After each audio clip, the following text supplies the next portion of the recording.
Hello, good morning, good evening, good afternoon. My name is Chris Legaspi, and today we are going to continue with the composition lessons series.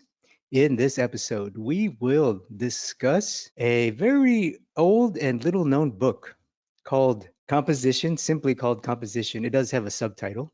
Composition by Arthur Dow. Arthur Dow, Dow. Comment below if you have perhaps heard of this book, have seen it, or maybe you have a copy. It is quite a unique book, and it's quite old, and it has some very interesting design philosophy, to say the least. It's a very curious little book, so we're going to discuss that today. And before we begin, if you haven't already, make sure to subscribe to my free Insiders Club. Insiders Club members get first access to these weekly live streams, and you also get access to other live events, and you get discounts on courses and programs, along with access to free lessons and other free content available only to subscribers. So all you have to do is go to www.drawwithchris.com, and there you can enter your email and you'll be good to go. Thank you for being here. Thank you for joining me. We're going to begin by first talking briefly about the book, a little overview about this book. Then we're going to get into the lessons. Now, this book is quite interesting. It is mostly about, for lack of a better word, patterning, printmaking, decorative art, and that sort of thing. So not too much on, actually very little on the figure or portraits or things like that, and a little bit on the landscape, which we'll cover. So the three lessons that I took away, there's also a big section on color, which we won't cover in this series.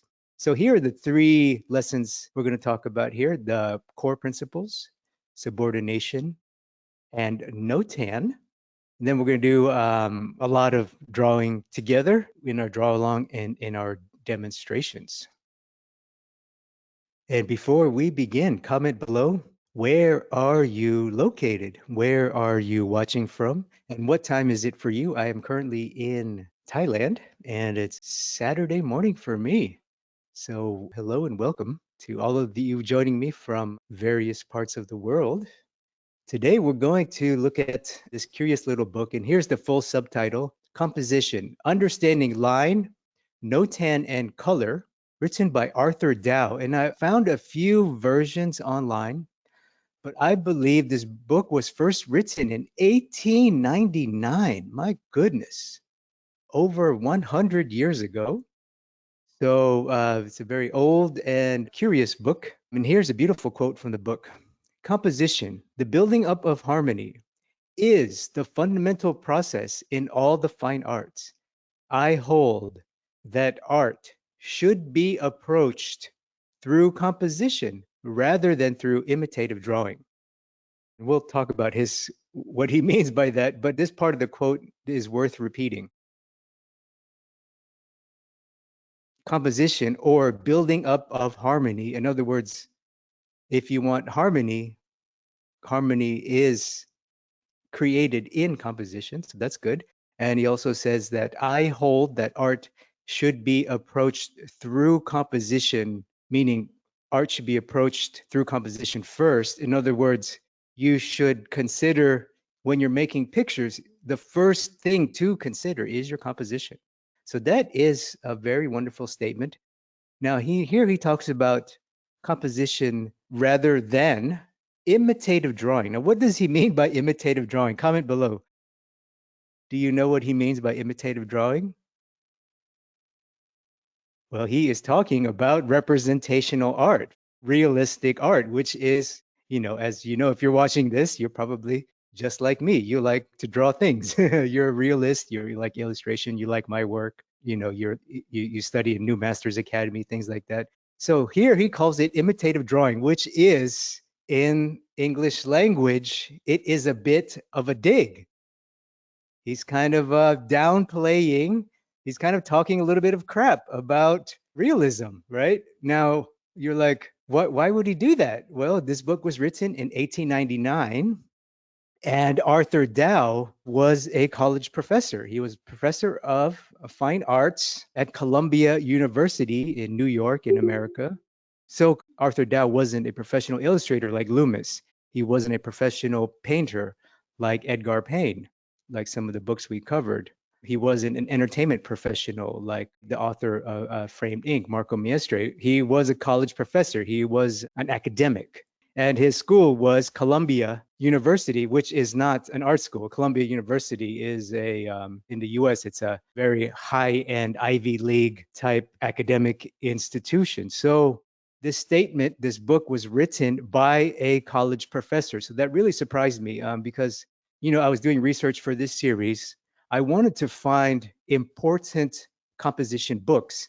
And this book kept popping up in my search. So I'm like, and I've never read it until recently. I had no idea who Arthur Dow was. And the reason why I never knew who he was, and probably you haven't either, is because he is an artist, but his main career is a college professor. So this essentially is a book written by an academic as in non-art academic art, like, math, science, those kind of academics, and written for decorative art, really. And that's some of the work that he did. That image we saw earlier was a painting by Arthur Dow in the outline. Here is these are some of his studies. And I believe these page are his little sketches. So he is very, very about the graphic quality, obviously, which is also important. And in the decorative arts community, this book was quite lauded. It was considered, quote unquote, groundbreaking for this community, for the community of decorative arts, pattern making, print making, that type of thing. Ornamental art, when you make a building, they had those little ornaments carved into some buildings, carved into the corners of those buildings and things like that, ornamental art that goes into architecture. So that was on the rise. And so this book represented a statement about the rise of basically modern art. Around this time, the world was starting to reject the dominance of realism. Up until this time, art was dominated by realism, and the 19th century reached its absolute peak, the absolute peak of realism. 19th century, we immediately think of Sargent, and in his company were Sargent, Zorn, Bouguereau, right? Bouguereau, arguably the greatest realist to ever live. There was a growing movement rejecting the works of Bouguereau. So this is quite curious. And putting this together, and actually reading through the book, I was quite surprised by the language. He does, his language represents the feeling at the time, which was a rejection of realism. So there's a lot of that in his language, which I don't agree with, I don't like. So I'm just going to I picked out some of the lessons that I think are valuable for us meaning those of you watching and those of you who like my work, want to be realists, want to be illustrators, want to do representational art. So let's look at some of those lessons. So lesson number 1, the 3 core principles: line, note 10, and color. So one of the things that I do like about Arthur Dow is he is very, very simple. This book is very, very, very, very, very simple. There's not a lot to this book. It's mostly pictures, which is great. I think any good art book, especially compositional book, should be mostly pictures. That's how artists think.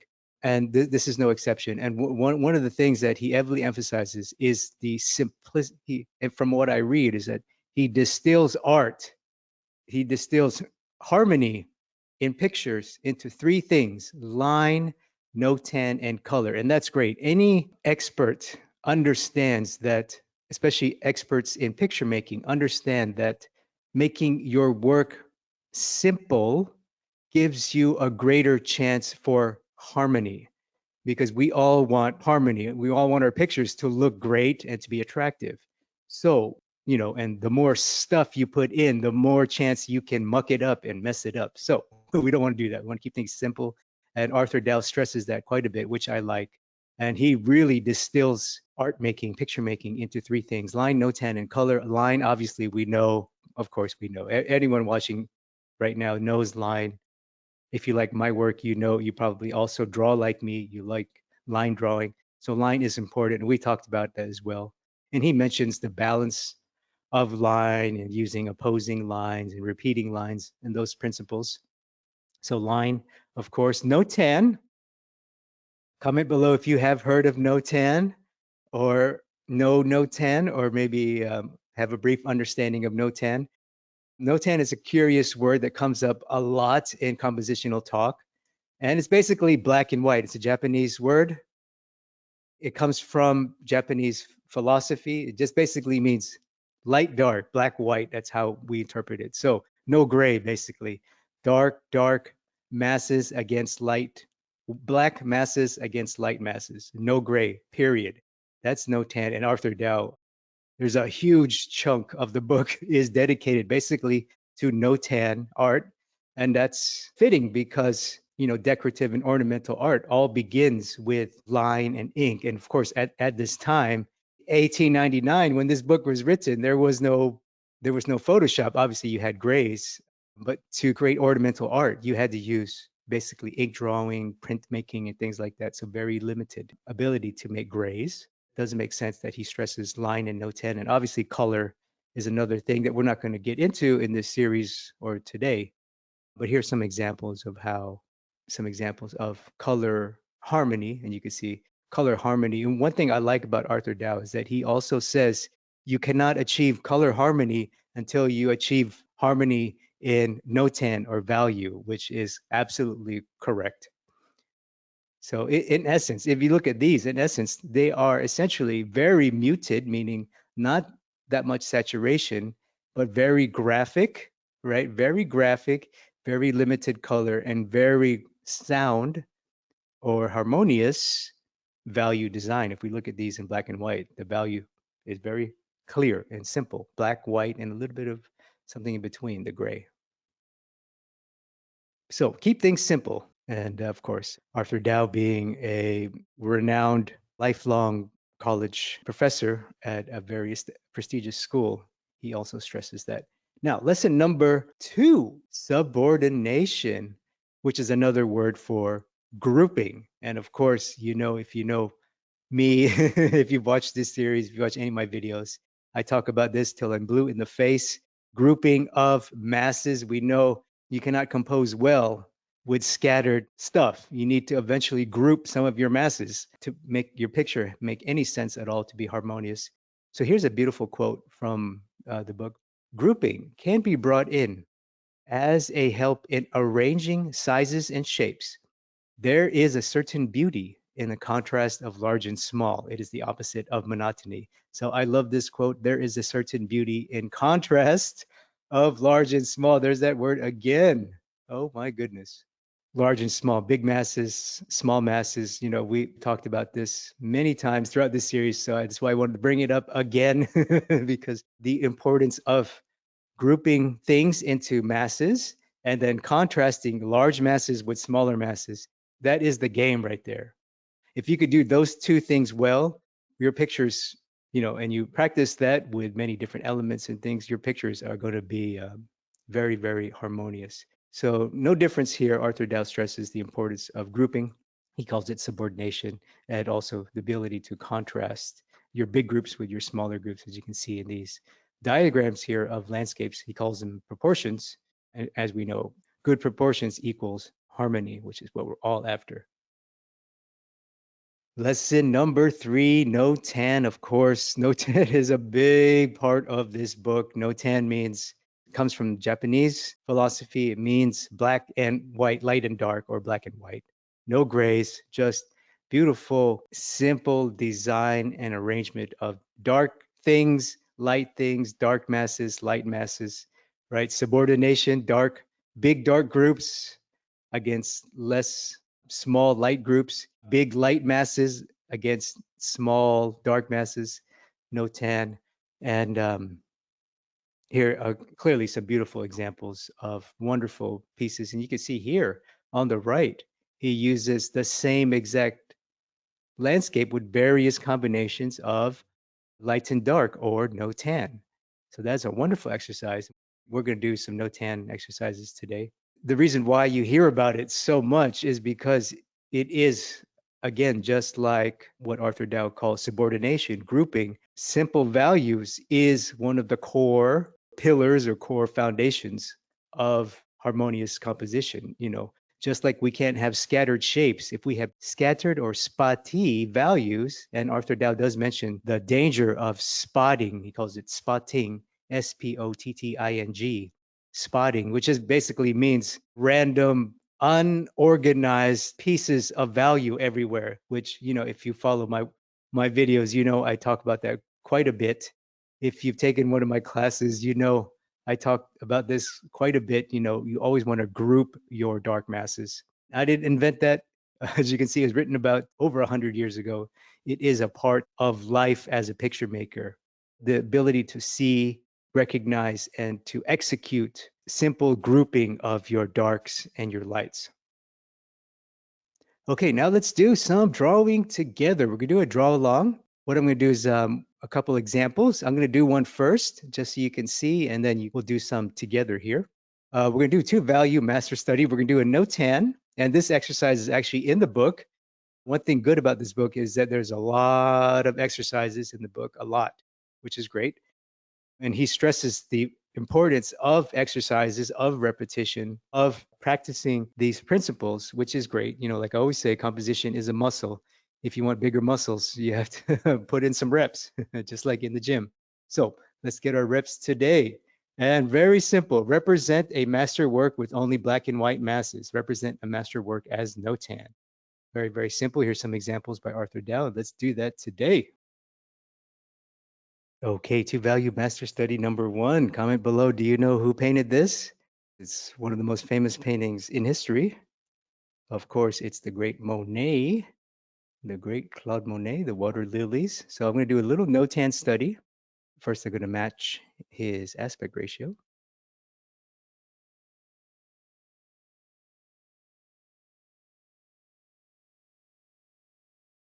All right, we're going to start with an easy one here. I'm going to take it easy. Obviously, no tan, no grays. So this exercise is quite simple. It sounds easy. It sounds easy, which it is if once you can see the world in no tan, it is very easy, which is why it's important that if you're not seeing the world in no tan, you must cultivate that skill. You must cultivate that skill if you want any chance of being a harmonious composer. Must. And this is one of, in my opinion, the fastest way to get there. Students ask me all the time, Chris, how can I grow faster? I want results now. Right? I want to be good now. I don't want to put in 2, 3, 4, 5, 10 years. No, I want to be good now. So, and I always say, well, you want to be good now, go consult an expert, spend time with them. And one of the ways you can do that is by master copies, because in essence, this really is a conversation with a master, with an expert.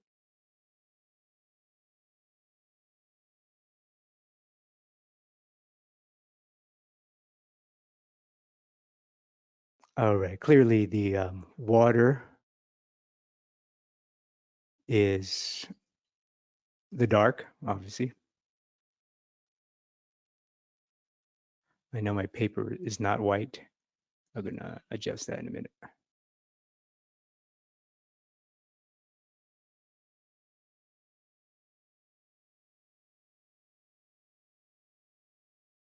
So I started with this for those who are maybe new to composition.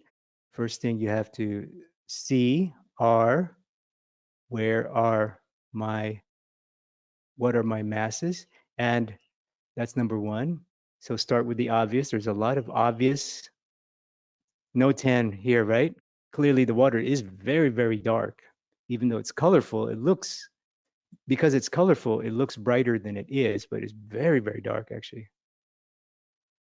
So that's one of the skills you will learn from studying master works, doing no tan studies specifically. You will learn to see that colors have value, and some colors are just naturally darker than others, and green is one of them. Green is one of those colors that's just inherently pretty dark. Blue as well. And this water has blue, green, and purple. Purple is also just naturally quite dark, the local value of purple.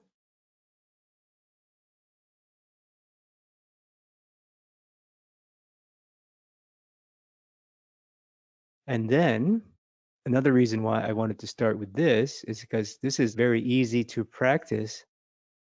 Another important skill, besides being able to see the obvious, is being able to make decisions on the less obvious. And what I mean by that is the halftone, right? If you tried, maybe you've tried master copies, maybe you tried tonal composition studies, which I talk about a lot.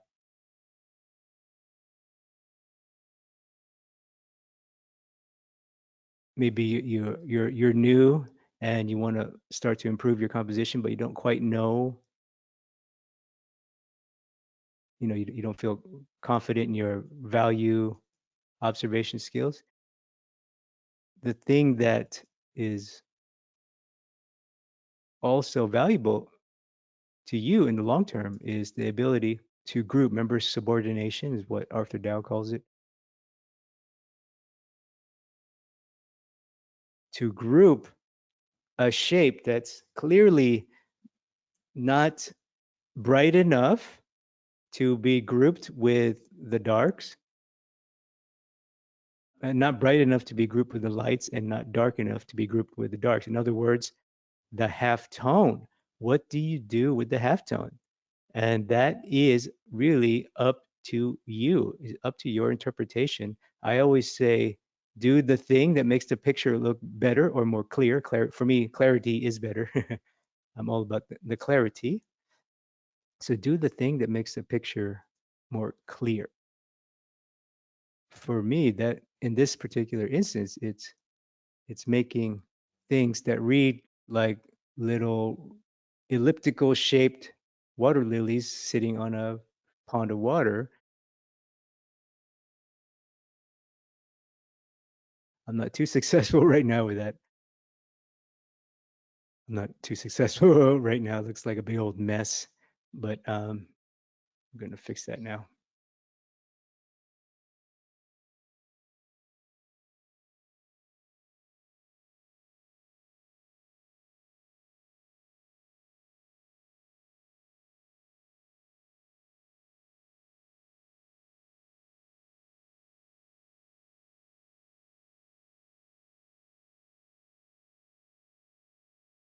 Okay.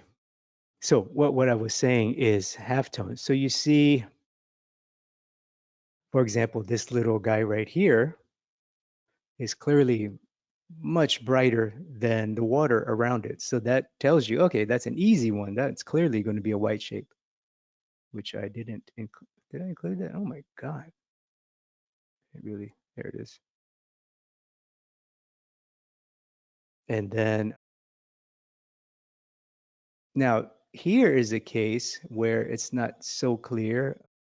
This red, for example, these little red guys right here, right there are actually quite dark. So I could group that, and then I could group it with the light colored lily pads, water lilies, but they would still read water lilies. If I don't group, and I group them with the water, then they read like water. So in this case, that's a low consequence thing, right? You can say, if it's water, it still reads like a pond with lily pads. Lily pad, it still reads like a pond with lily pad. Now, if the decision had more consequences, meaning that decision affected the figure you were drawing or affected a building you were drawing, the read or clarity of a building, then you really have to put some thought into it. So in this case, it's one of those instances where it could either way is fine. Either way can still produce a harmonious look. So that's fine with me. And that's something you will cultivate by doing this exercise. So anyway, I'm going to move on to another one. It's a bit messy because in essence this is quite abstract. I could pretty much not mess up here, but I wanted to start with this because it's an easy one. So let's keep going here and do another, let's do another Monet. Okay, our second draw along, of course, another Monet, one of the most famous landscape paintings in history, the Great Haystack series. Comment below if you have ever tried a Monet master copy. It is quite fun, in my opinion. There was a time where I was doing a bunch of Monets. There was a time I was doing master copy, two master copies, at least two every day.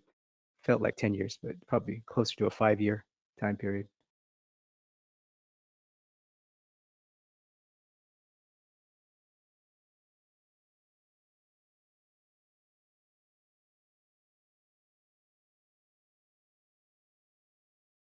Okay, let's do a no 10 together. This is going to be fun because clearly we have some decisions to make, right? Okay, let's first do what I'm going to do first. And actually, I just want to say this first. If you're following along with me, or if you're doing this exercise at home, your your no-tan design, your decisions here are yours. You don't have to follow what I'm doing. What I'm going to do is not right or wrong. What you're doing is not right or wrong. Again, the idea is the goal is clarity, which harmony, clarity, whichever decision you do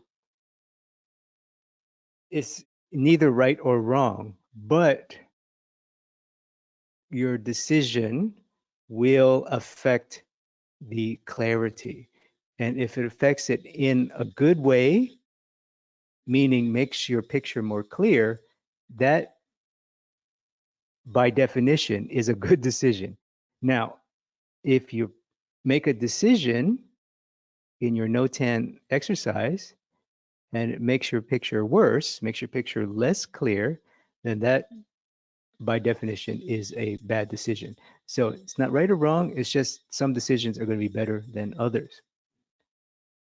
And by better, of course, we mean clarity. So here's a decision I'm going to make now. And I'm going to start with what's obvious. I'm going to start with, I always start with what's obvious, what's clear, what's clearly dark. So that this front thing is clearly front haystack, back haystack. The small haystack on the left is clearly dark. You see that? We can clearly see that the haystack and the shadow of it and its cast shadow is clearly, clearly, clearly dark, clearly purposely made much darker than what's around it. That was not an accident. So that's my first little no-tan shape. Now I have another big shape, which is basically the exact same thing, but on the haystack, the bigger haystack on the right, which I presume is closer to us. It's not any perspective clues here. Let's just assume that it is closer because it's bigger.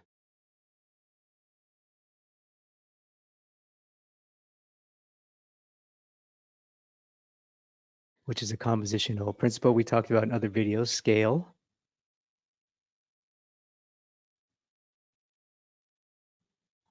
All right, so far, our goal is to try to match the clarity of the haystacks. I think it's very clear. I think we're in good shape.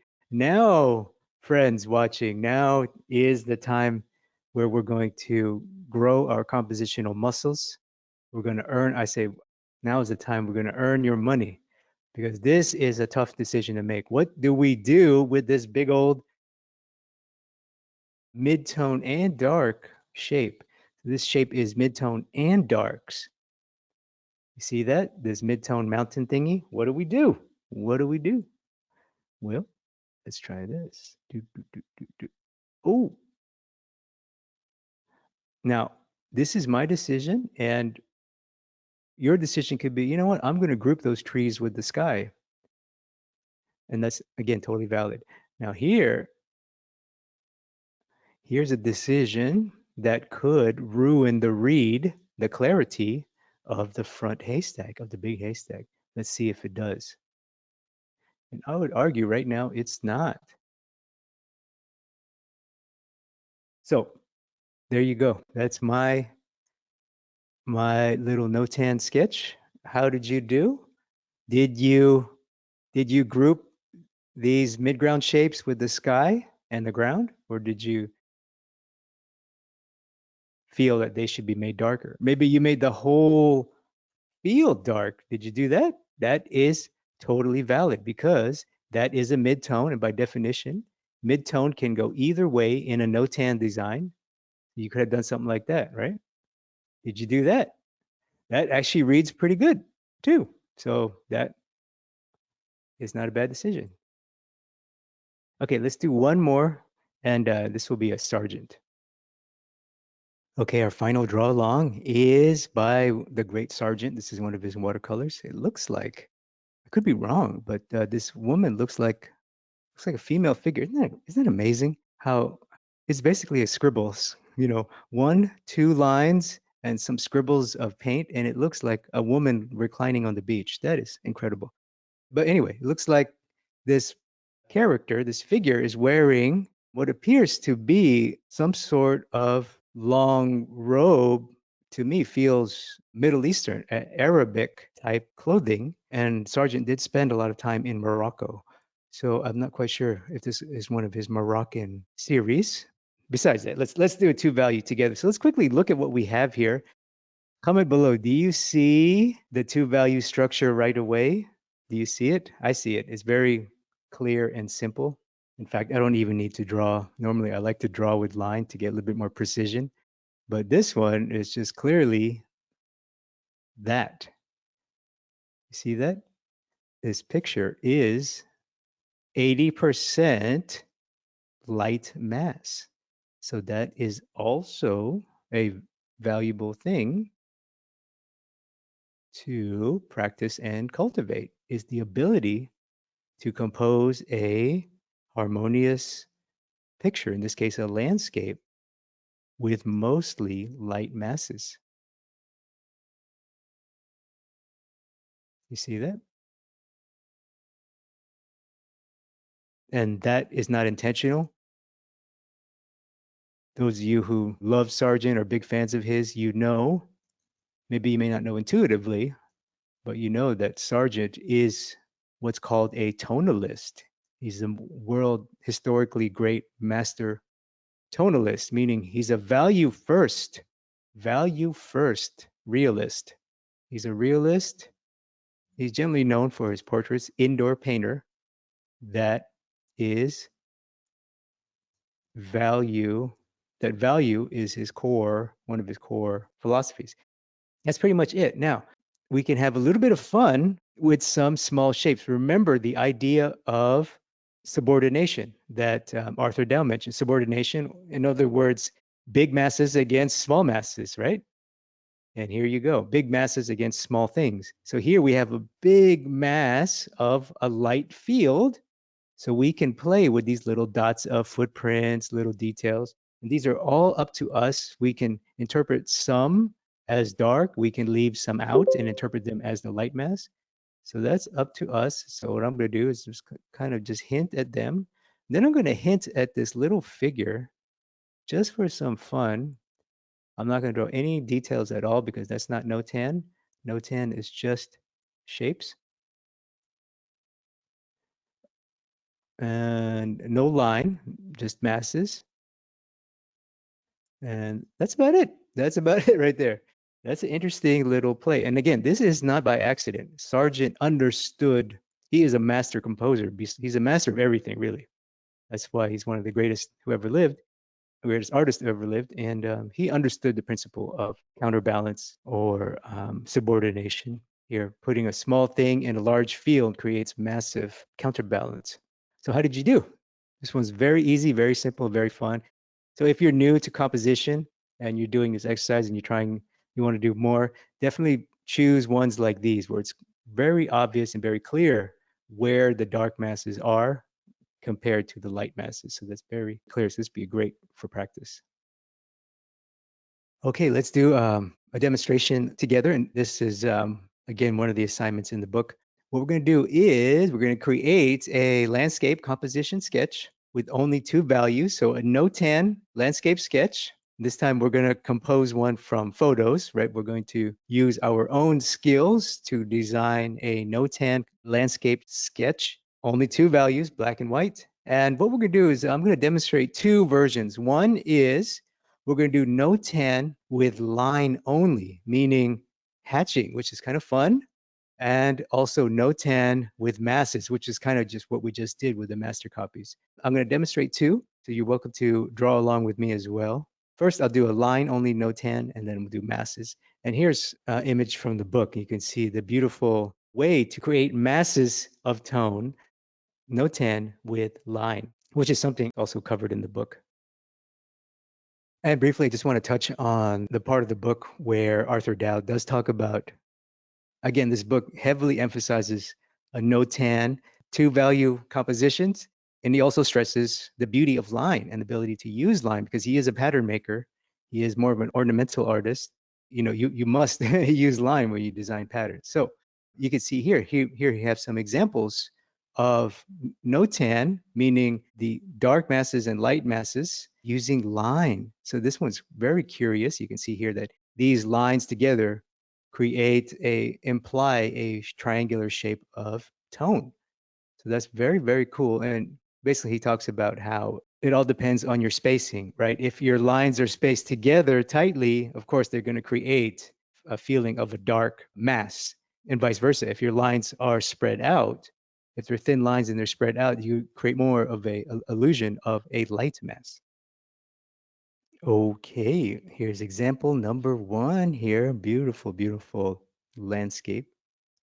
And, in landscape sketching, obviously, you don't have to copy exactly what you see. Remember, Arthur Dow also mentions that he calls it imitative drawing.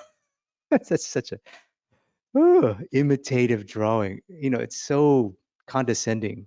I don't like that language. But anyway, his message is quite good. He's like basically saying, hey, don't copy so much. Design first. Don't copy. Design. Which is also my message. So he just said it in a condescending way, which is whatever. I understand his time period. It's important to understand when you examine art, when you examine the writings of art instruction, books, and now, things like videos now, courses. When you examine art instruction, you have to understand what time period in history the knowledge or philosophy comes from. So Arthur Dow, bless his soul, for his contribution to the overall body of composition, contribution to that. He came from a time when, and I would argue wrongfully so, that culture, the majority of human culture at the time was moving away from realism, which I would argue was a bad idea, but it happened. So what are you gonna do? It happened. We all know it happened. So that's just my sketch of the shapes that I see. What I'm gonna do now is I'm gonna try to do a no-tan with line. It's gonna be a bit of a challenge for me. Let's see. A bit of a challenge, but it's fun. So starting with what's obvious, what's obvious, what's obvious, what's obvious, of course, that thing in the middle, the bridge. And the beautiful thing about hatching is that you have a lot of freedom, of course. Line drawing is fun because it allows you basically unlimited freedom. So if you're watching this, or maybe you're following along, you already are doing what I'm doing and just having fun and sketching, which is so much fun, as we all know.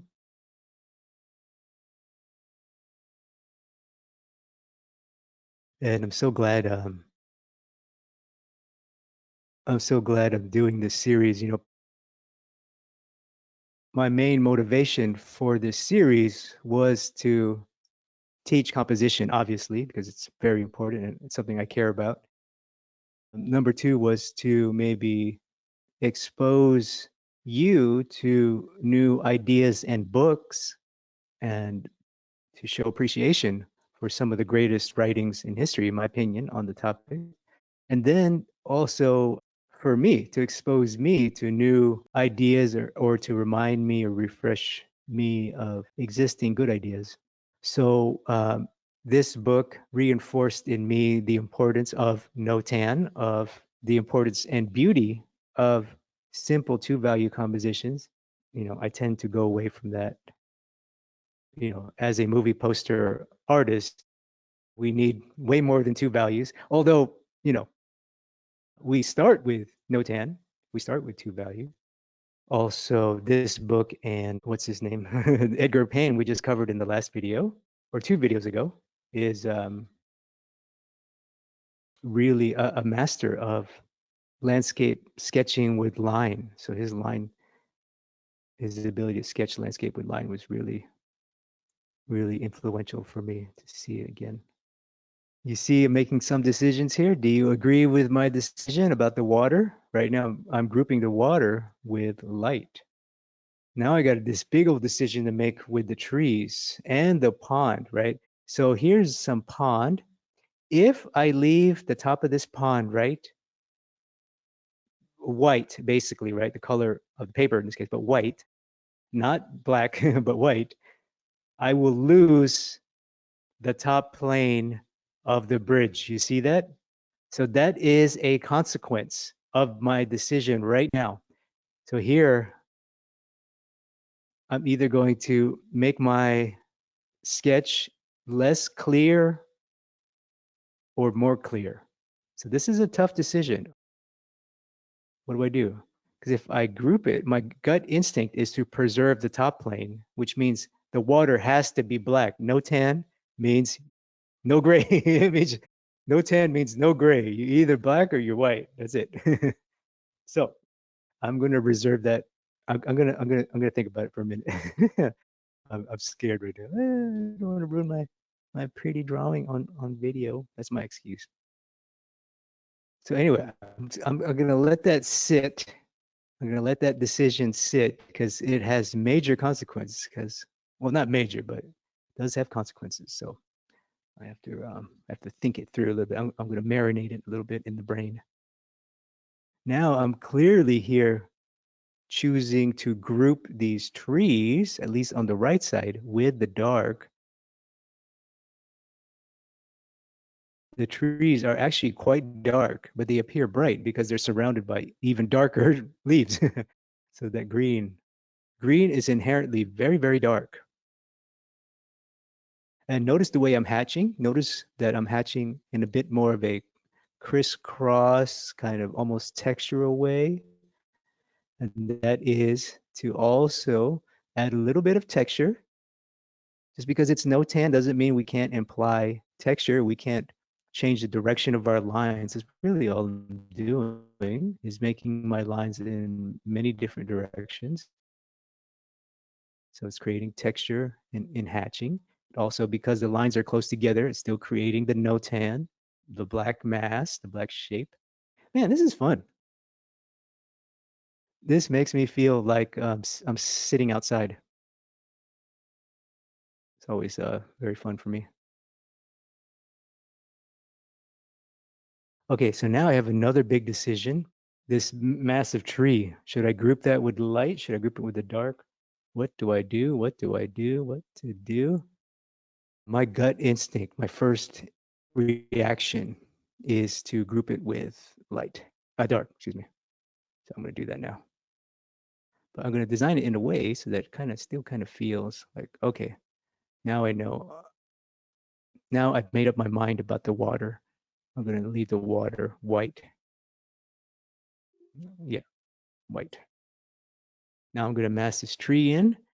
I'm going to use hatching to do it, but I'm going to do it in a kind of textural way, kind of feel like trees a little bit. Keep my lines together, still get the notan.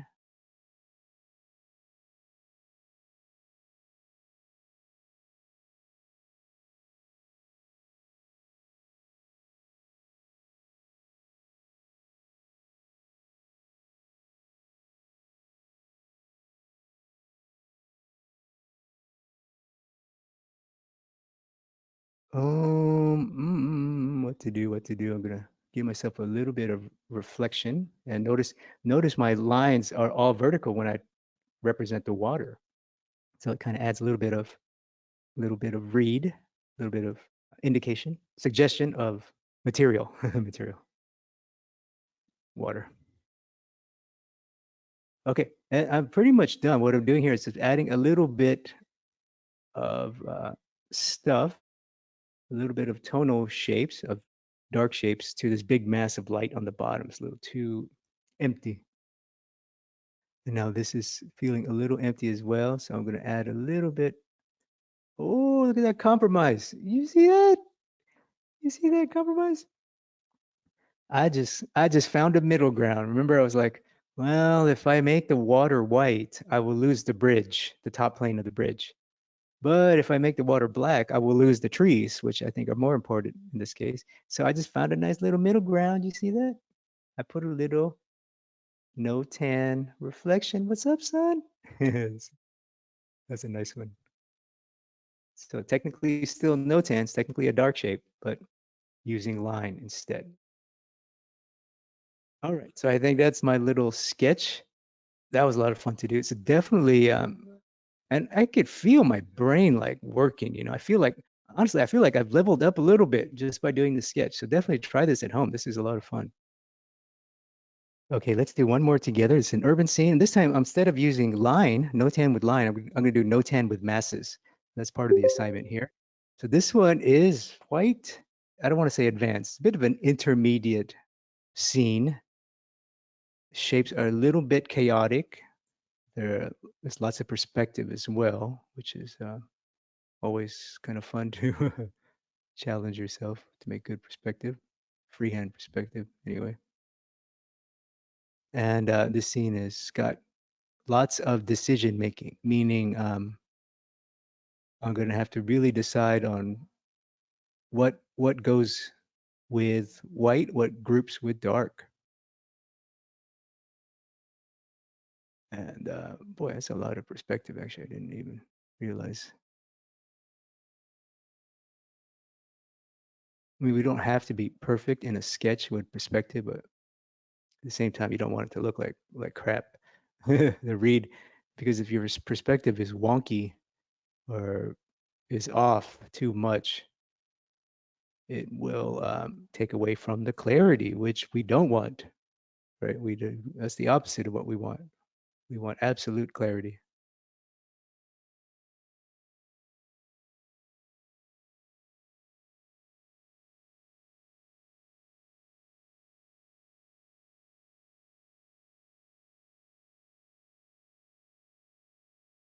So I'm just sketching the shapes of this little house thingy. And this is probably maybe some of you watching, your neighborhood looks just like this, or maybe the house you live in kind of looks like this. It's surrounded. Maybe you live in an urban area and your house is kind of surrounded by this kind of thing. That's why I chose it. It looks like just like an ordinary everyday scene, because a lot of students,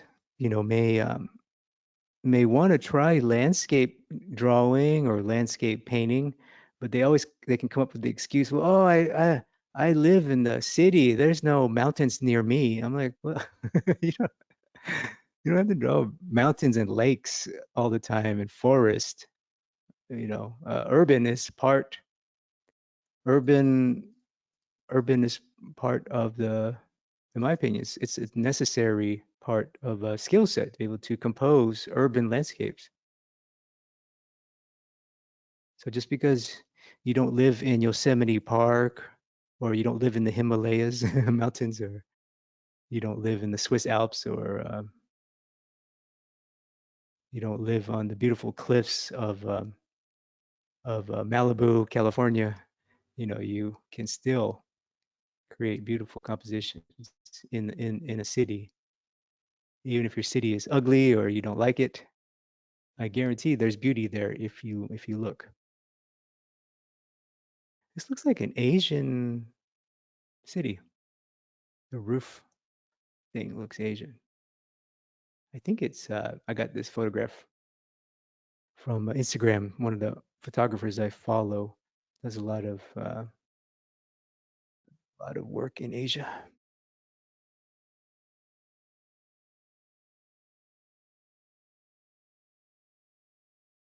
Okay, there's my sketch. Now I'm going to fill the masses. All right, we got some masses to fill, and there's a lot of decisions to be made here. Let's start with what's obvious, that big old dark massive bush. You see that big dark mass? That's a bush on the right. That's a bush. These poles are clearly dark, or in my opinion, they obviously will read much better if they're dark. So I'm going to do that right now. Two electric poles, looks like, telephone poles. Very cool.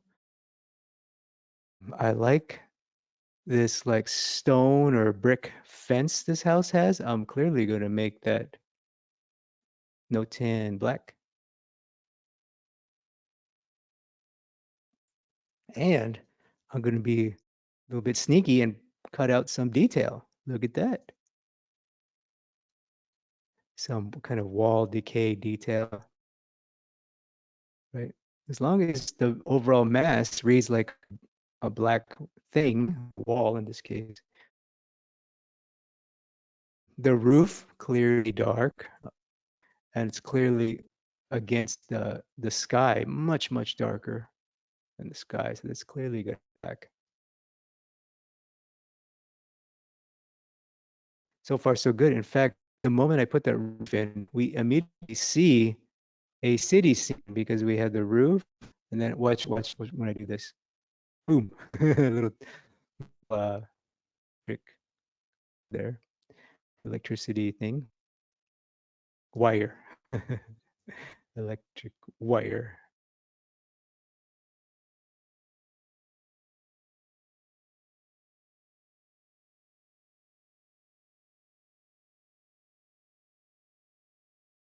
All right, so now let's do the windows too, because the windows are a pretty easy decision to make.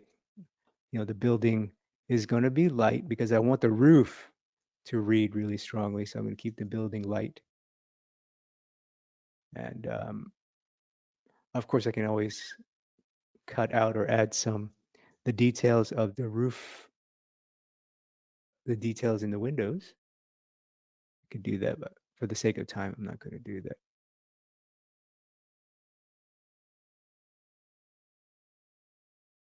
This perspective is getting wonky here. All right, front windows. Also the shadow.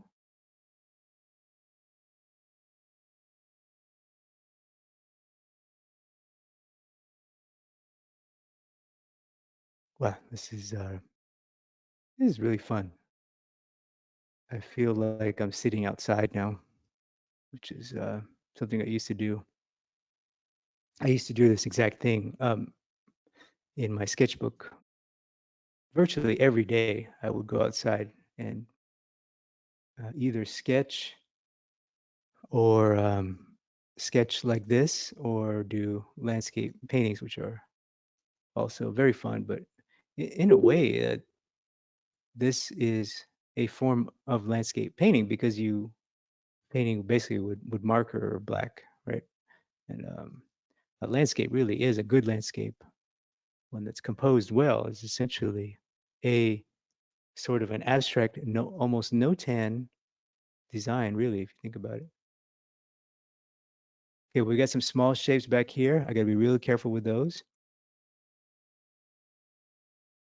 This building in the back, I have to be pretty careful with that design because I'm going to group the building with the white, but and I know that's a light shape, but I'm going to make it dark because I think it reads better. So that was a low consequence decision though. It's not going to hurt me too much. Then I'm going to punch out some windows. Watch this. Boom, boom. Look at that clarity right there.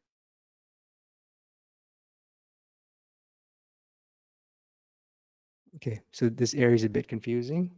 Now let's do the background ground where the clothing is hanging. That's really cool. Okay, that's a clothes rack. That is definitely Asia. Comment below. When's the last time you've seen those of you who are living in America or a Western country? When's the last time you've seen people hang their clothes on a clothesline? That is in America. Anyway, I grew up in America, and everybody in America has dryers. My family was the only family in our neighborhood who hung dry our clothes. Where I grew up, we were the only Asian family in the neighborhood. That's how I know for sure this picture is taken in Asia. There's no Western families are hanging their clothes out like that. At least none that I know of. Not in America anyway. Americans are allergic to clothes hanging. They only understand dryers. Anyway, that's a little fun dig. Little side note there, cultural side note. But yeah, pretty sure clotheslines in a landscape photo means Asia. Means Asia. Okay, so you see what I did with this building? I think that reads pretty clear to me, right? It reads like a building with dark windows and some details in the back. That looks clear to me. I love it. And that kind of reads like clotheslines. Watch this. Watch this. You ready? Oh, that's a little bit of a lines, a little bit of a cheating, but it definitely reads like clothes now, right? You guys see that? It definitely reads like a clothesline. So that's great. So now I have one more decision to make. Are you ready? You're going to help me with this. The ground. Guys, what do we do with the ground? Comment below. I left it last for this reason. What would you do? Comment below. Comment below. Would you group the ground with the light, or would you group the ground with the dark? Now, you may think, oh, Chris, it's dark. Of course, I'm going to group it with the light. Yes, that is a good line of thinking. But I will lose some things, right? I will lose some things with the house. Maybe I'll put a little door. I'm putting off this decision. I'm a little scared. I don't know what to do, what to do. Anyway, I'm going to try this. So I'm going to make a version based on my gut instincts. And you'll see I'm obviously going to group it with the dark. But I'm going to cheat a little bit. I think it's a good decision. And obviously, too, I'm working on Photoshop, so I can easily edit. If you're doing this on traditional, which I recommend more than Photoshop, actually, because you have more consequences, and that's good. You want consequences, and when you're studying art, you want to feel the pain of making a bad decision, because pain is a greater motivator than positive energy, positive reinforcement. Anyway, right now I'm a bit free to make sort of a bold decision because in the computer you can easily Control Z or use layers. All right, so this is my decision. I decided to group the ground with the dark because it is very dark, but I'm also a little bit designing some of these shapes to still kind of read like a road. That's the thing, one of the things that I kind of didn't want to lose. And then, of course, I could always call out various textures that I see or want to imply, just to kind of create that feeling that, there's stuff happening here. And this is a big mass. Now, it was a big mass of light, so it needed something. It needed counterbalance, right? It needed grouping. It needed small shapes. It needed subordination, which is it's mentioned in the book. But it still reads as a big dark mass. So I think that is successful, and I think this is a good stopping point right here. There's a couple of details I wanted to clean up here. I'm going to add one more thing, which is telephone wires or electrical wires. These just add so much to an urban landscape. There's so much fun to do. And there's really a high margin of error. You can kind of, I don't want to say put them everywhere, but you can kind of do like that. They don't have to be perfect. They can kind of go lots of different places, and it's just a very cheap and quick way to get a read of an urban scene is with these electrical wires. So anyway, I'm gonna go stop here for now. Obviously, I could keep going and add little smaller detail shapes, like this side of this house, right? That's a big mass of shape now. It needs counterbalance. It needs some grouping and subordination. So it definitely needs that. And, that doesn't need much. It just needs a couple touches like I'm doing. But that's pretty much it. So how did you do if you're following along with me? Definitely try this at home. Definitely, I would suggest not doing a complex urban scene like this. If you're new, if you have a little bit more experience, definitely try a bit more of a complex scene. And if you're not, I would suggest start with natural scenes. Urban scenes, they can be tough. Besides the fact that they take perspective drawing, which is not easy either. That's a whole separate skill set. But yeah, there's a bit of complexity that you have to make decisions. So if you're not used to making decisions, no tan decisions, right? Like we just talked about, grouping what with darks and grouping what with lights, and that can be a bit too challenging. So definitely try easy one, but definitely try it because, like I always say, you want composition. You want better composition. Well, composition is a muscle. It is something that takes lots of repetition. It's a figurative muscle in your brain that calculates spatial relationships. Basically, it's a muscle that calculates spatial relationships. So you have to practice making spatial relationship decisions. And this is one of the best ways to do that is with the urban landscape. And the two value or the no 10 is a great, great, great, great, great exercise to start with.